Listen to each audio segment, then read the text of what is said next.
الرحيم الحمد لله رب العالمين والصلاة والسلام على سيدنا ومولانا محمد وعلى آله وأصحابه وأزواجه وذريته أجمعين.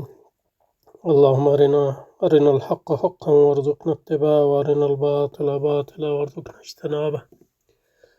اللهم أرنا حقائق الأشياء كما هي. اللهم ربنا زدنا علما وعملا وإخلاصا يا رب العالمين. اللهم صل صلاة كاملة وسلم سلاما تاما على سيدنا ومولانا محمد الذي تنحل به العقد وتنفرج به الكرب وتقضى به الحوائج وتنعل به الرغائب وحسن الخواتيم ويستسقى الغمام بوجهه الكريم وعلى آله وأصحابه وأزواجه وذريته في كل لمحة ونفس بعدد كل معلوم لك. اللهم في هذا اليوم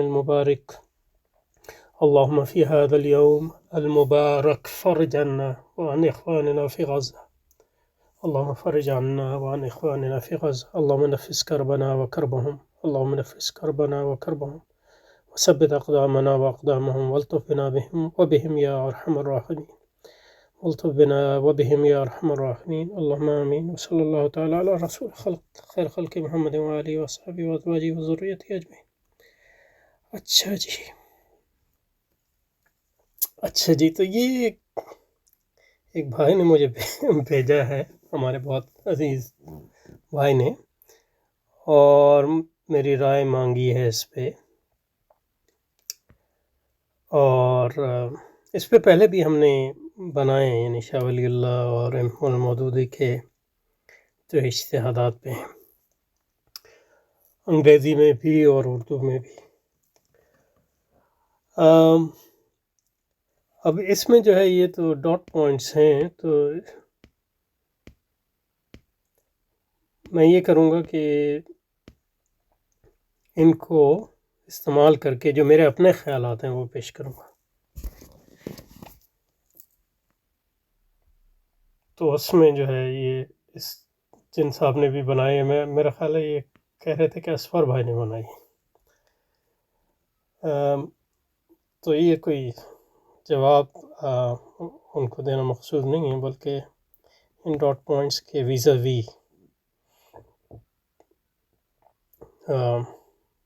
میری اپنی رائے ہے، اس کا اظہار کروں. اچھا جی، تو پہلی بات یہ ہے کہ علامہ مودودی کے اجتہادات. تو اجتہاد کیا ہے پہلے، یعنی عمومی ایک معنی تو سمجھنا چاہیے اجتہاد ہے کیا. وہ کن امور میں اجتہاد جائز ہے، کن امور میں اجتہاد جو ہے وہ لاگو نہیں ہوتا وغیرہ وغیرہ. اب یہاں جو ہے اجتہاد عمومی معنی میں استعمال کر رہے ہیں ہم، لیکن یہ کہ اس کی کوئی بیس لائن تو ہونی چاہیے. تو اجتہاد ہے کیا؟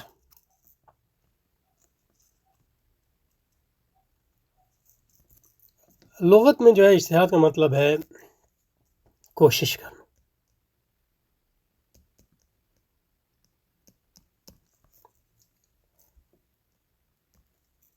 اور اس سے مراد ہوتی ہے حتی الوسع کوشش کرنا، یا حتی المقدور جس کو کہتے ہیں.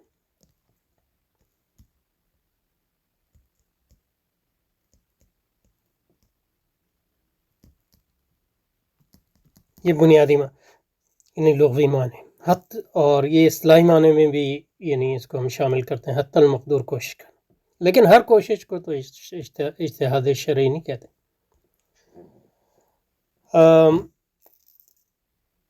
لیکن جو اجتہاد ہوتا ہے وہ یعنی احکام شرعیہ میں ہوتا ہے.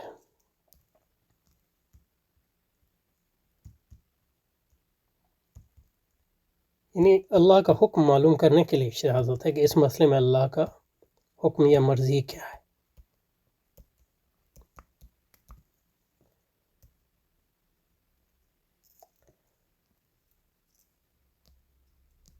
اور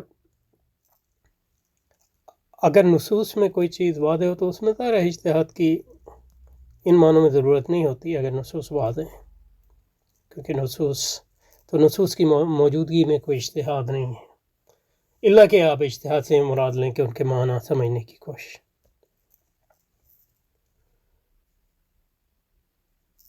تو اجتہاد کا مطلب ہے کوشش کرنا اللہ کا حکم یا اس کی مرضی معلوم کرنے کے لیے حتی الوسع کوشش کرنا. اچھا، اور عموماً اجتہاد آپ تبھی کرتے ہیں ظاہر نصوص کی موجودگی. نصوص کا مطلب یہ نہیں، نصوص کا ایک خاص معنی ہے اور ایک عام معنی ہے. تو یہاں میں خاص معنی میں استعمال کروں، یعنی نماز فرض ہے، یہ نص سے ثابت ہے، اس کے لیے آپ کو اجتہاد کرنے کی ضرورت نہیں ہے. اس لیے مذاہب جو ہیں، جس کو مذاہب فقہیہ یا مذاہب عقائدیہ، وہ اجتہادیات میں ہوتے ہیں. تو اس لیے یہ نہیں کہا جا سکتا کہ امام ابو حنیفہ کا یہ مذہب ہے کہ فجر کی 2 فرض ہیں. یہ امام حنیفہ کا مذہب نہیں ہے، کیونکہ یہ نص ہے، یعنی نصوص یہ یعنی 2 فرض جو ہیں فجر کے، یہ نصوص قطعیت سے ثابت ہے، اس میں کوئی اجتہاد کی آپ کو ضرورت نہیں. تو اجتہاد ہمیشہ وہاں ہوتا ہے جہاں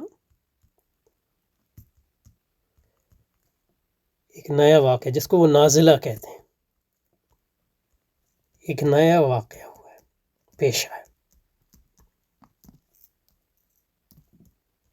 جس کا حکم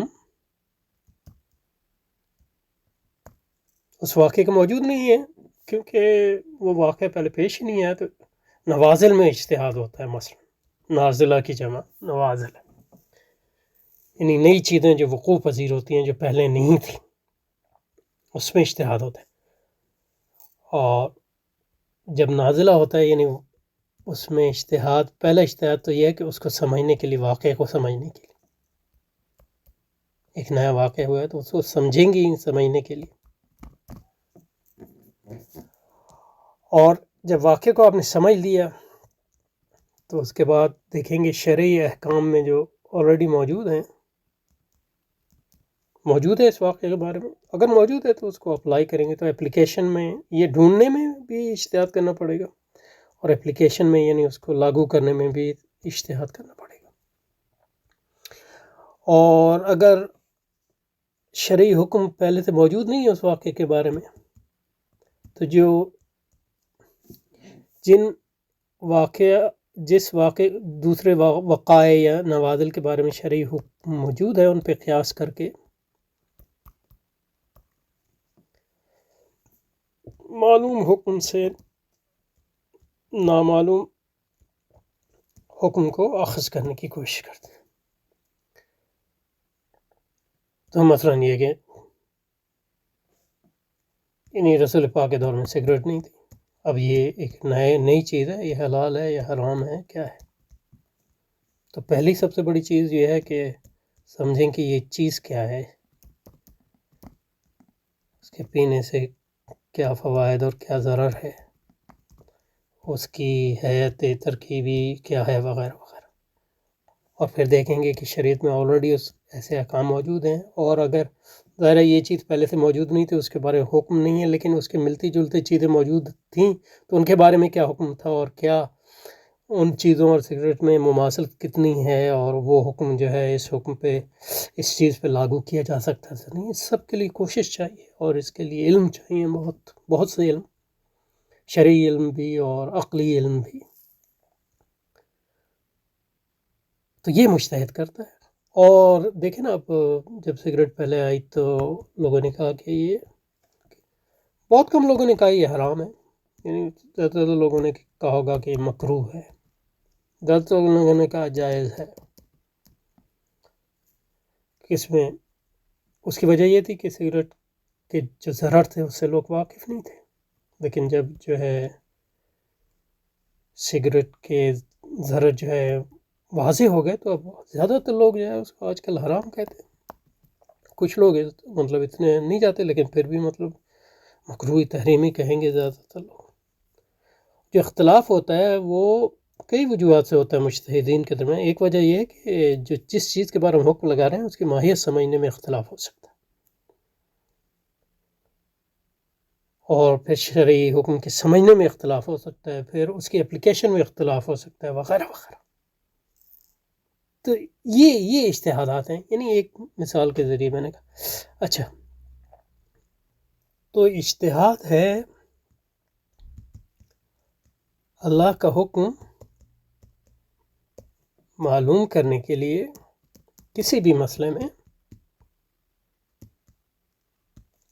جس میں شریعت کا واضح حکم معلوم نہ ہو، حتی الوسع حتی المقدور کوشش کرنا۔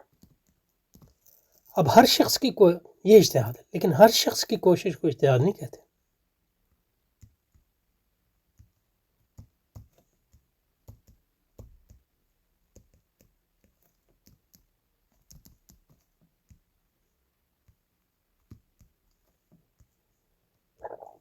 صرف مجتہد یا فقیہ اگر فقہ کا مسئلہ ہے یا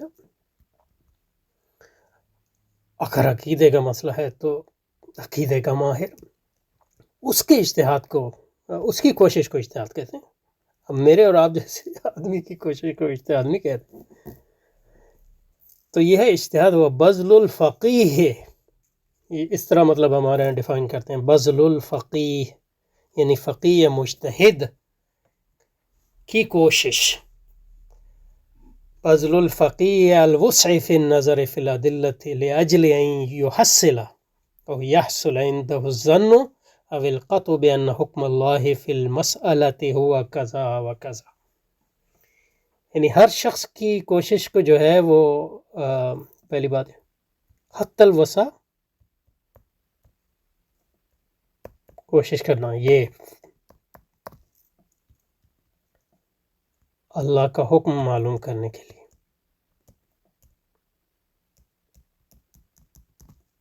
یہ ایک، یہ سب چیز۔ تیسرا یہ ہے کسی مسئلے میں، کسی نئے مسئلے میں یا نازلے میں، یا نوازل اس کی جمع ہے، یا وقائع اس کی جمع ہے۔ تین، ایک دو تین، لیکن ہر ایک کی کوشش نہیں۔ چوتھا فقیہ، یہ مجتہد۔ فقیہ اور مجتہد وہ ہے جس میں اجتہاد کی صلاحیت ہو، اور اجتہاد کی صلاحیت کے لیے جو چیزیں چاہیے اس کی شرائط ہے۔ بنیادی شرائط ہے علم، اور کئی طرح کا علم۔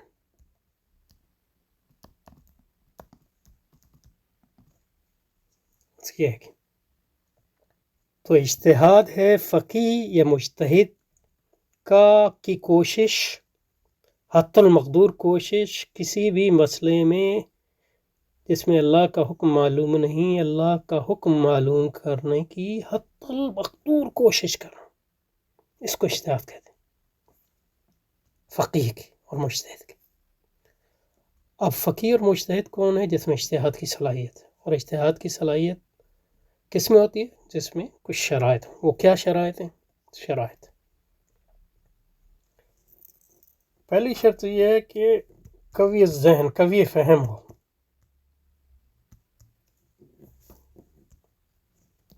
یعنی اس کی جو انڈرسٹینڈنگ، طبعی جو سمجھنے کی قوت ہے بطور سلیقہ کی۔ یعنی بہت سے لوگ زبان سیکھنے کی کوشش کرتے ہیں، لیکن ہر شخص میں زبان سیکھنے کا ملکہ جو فطری ہے وہ ایک طرح کا نہیں۔ اسی طرح ہر شخص میں فہم کا ملکہ بھی، یہ ملکہ کہتے ہیں، ملکہ ایک طرح کا، تو اس کا قوی فہم یعنی سمجھنے کی صلاحیت پہنچی ہونی چاہیے، یعنی جو طبعی طور پر سمجھدار آدمی ہو، اس کی عقل جو ہے قوی ہو، اور فہم جو ہے صرف نظری نہ ہو، عملی بھی ہو، کیونکہ اس کو جو وقائع پیش آتے ہیں، جو نئی نئی چیزیں ایجاد ہوتی ہیں، نئے نئے مسائل درپیش آتے ہیں زندگی میں، ان کو سمجھنے کی صلاحیت ہو۔ معیشت میں بھی ہو سکتے ہیں، سیاست میں بھی ہو سکتے ہیں،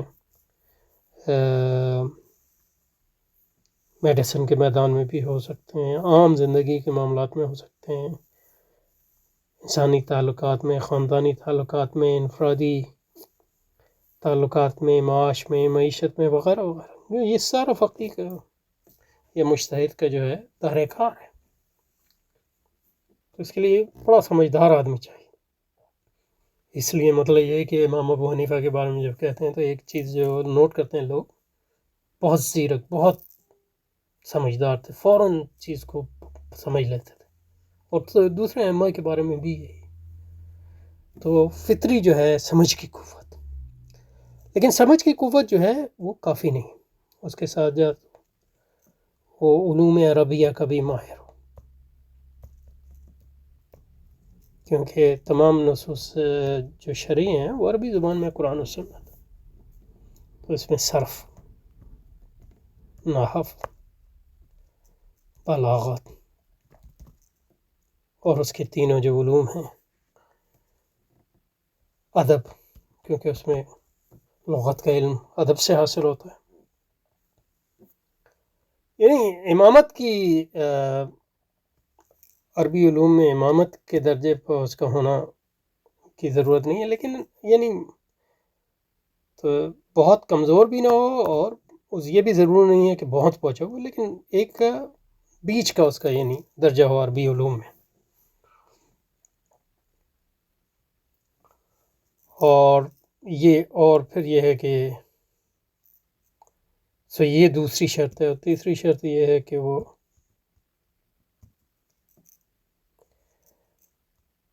کتاب یعنی قرآن پاک کا فہم ہو، خاص طور پہ جو احکام کی آیات ہیں، تقریباً 500 ہیں، اور احکام کے احادیث ہیں جو تقریباً 10,000 کے قریب ہیں، ان کے بارے میں اس کو مکمل معلومات ہو، قرآن و سنت ہوگی۔ پھر اجماع، کیونکہ اجماع کی مخالفت جو ہے، اور یہ بہت گہرا علم ہے، کیونکہ اجماع کا احاطہ کرنا، یعنی اجماع کا مطلب یہ ہے کہ تمام دنیا کے علماء اور ان کی آراء سے واقفیت ضروری ہے، کیونکہ اگر وہ نہ ہوگی تو پھر خرق اجماع کریں گے آپ، اور خرق اجماع جو ہے بہت بڑا گناہ ہے اور بہت بڑی گمراہی ہے۔ اور یہ جو مجددین جو ہیں، وہ سارے مجددین جو ہیں، کیونکہ وہ تجدید کے کام کے لیے اٹھتے ہیں، تو یہ خطرہ ہوتا ہے ہمیشہ کہ وہ اجماع کی مخالفت نہ کر بیٹھیں، پھر اس کو اصول فقہ آنی چاہیے، کیونکہ اصول فقہ جو ہے وہ منطق ہے، اسلامی منطق، استدلال کے طریقے، انفرنس کے طریقے،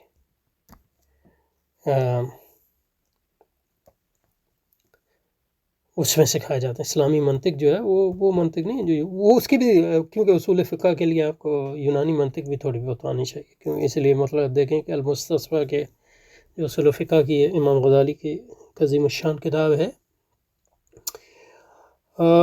اس کے شروع میں جو پہلے مقدمے لکھے ہیں کچھ، تو پہلا مقدمہ تو منطق میں ہی ہے، تو اس میں ساری منطق جو یعنی وہ اس کا خلاصہ بیان کر دیا، اس سے زیادہ منطق یعنی یونانی ایک فقی کے لیے اس کی کوئی ضرورت نہیں، اور علم عقائد میں ذرا تھوڑی سی اور بھی، لیکن یہ ہے کہ منطق بھی آنی چاہیے، لیکن اصول فقہ کا بھی ماہر ہو، اور ان تمام علوم میں جو ہے اس کا کم از کم جو ہے کہتے ہیں کہ وَلَا بُدَّ أَن يَكُونَ بَالِغَ الرُّتْبَةِ الْوُسْطَىٰ فِي ذَلِكَ كُلِّهِ، یعنی ضروری نہیں کہ ان علوم میں اس کا یعنی امام ہو ہر علم میں، اور یہ بھی نہیں ہونا چاہیے کہ وہ بالکل ہی ضعیف ہو، ان میں بیچ کا مرتبہ کم از کم ہونا چاہیے مجتہد، یعنی اس کے لیے ضروری نہیں ہے کہ وہ بہت بڑا محدث ہو، لیکن حدیث کو نہ جانتا ہو، یہ بھی غلط ہے، بیچ کا مرتبہ کم از کم ہونا چاہیے۔ تو یہ شرائط ہیں ایک مجتہد کے لیے، عمومی احکام شرعی۔ تو اب ذرا ایک اس عمومی میں اس میں یہ ہے کہ 3 چیزیں: واقعے کو سمجھنے کی صلاحیت، تو جی یہ جس چیز میں آپ اجتہاد کریں گے اور جس وقت یعنی اگر آپ سیاسی میدان میں اجتہاد کر رہے ہیں تو سیاست اور اس کے نظام جو موجود ہے آج اس کو سمجھتے ہیں. اگر نہیں سمجھیں گے تو مطلب وہ اجتہاد کریں گے تو اس میں غلطی کریں گے. تو واقعے کو سمجھنے کی صلاحیت اور اس کے ساتھ ساتھ شرعی حکم کو سمجھنے کی صلاحیت. کیونکہ شرعی حکم کو نہیں سمجھیں گے تو تب بھی غلطی کریں گے. اور تیسرا اس شرعی حکم کو اس واقعے پر لاگو کرنے کی صلاحیت، تو اپلیکیشن کی بھی صلاحیت ہونی چاہیے. یہ تینوں الگ الگ چیزیں ہیں. ایک ہے سچویشن کو سمجھنا، دوسرا ہے اللہ کے حکم کو سمجھنا،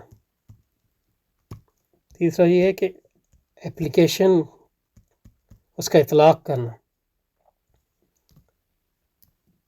نازلہ، حکم الہی اور اطلاق میں یہ آئے گا کہ یہ سمجھنا کہ یہ حکم یہ خاص حکم اس واقعے پہ لاگو ہوتا ہے. تو اس میں غلطی آپ واقعے کو سمجھنے میں کر سکتے ہیں، غلطی اللہ کا حکم سمجھنے میں کر سکتے ہیں، غلطی آپ اس کے اطلاق میں کر سکتے ہیں. کم از کم یہ تین بہت بڑی، یعنی اور بھی مطلب اس میں تفصیل ہے، یعنی میں اگر اس میں جانا چاہوں تو، لیکن تین تو یہ ہے اجتہاد. تو مولانا مودودی کی جب اجتہادات کی بات کر رہے ہیں تو اس عمومی تناظر کو سامنے رکھنا چاہیے. تو انشاءاللہ اب اگلے اس میں جو ہے یہ ایک اس میں کافی وقت صرف ہو گیا، کوئی بات نہیں، کہیں جانا تو نہیں ہے ہم نے. نیت صحیح ہو تو یہ سب جو ہے عبادت ہے انشاءاللہ. تو اللہ تعالیٰ جو ہے مولانا مودودی کے درجات کو بلند فرمایا اور ان کو جنت میں بلند رتبہ عطا فرمایا، اور انشاءاللہ اس کو جاری رکھیں گے.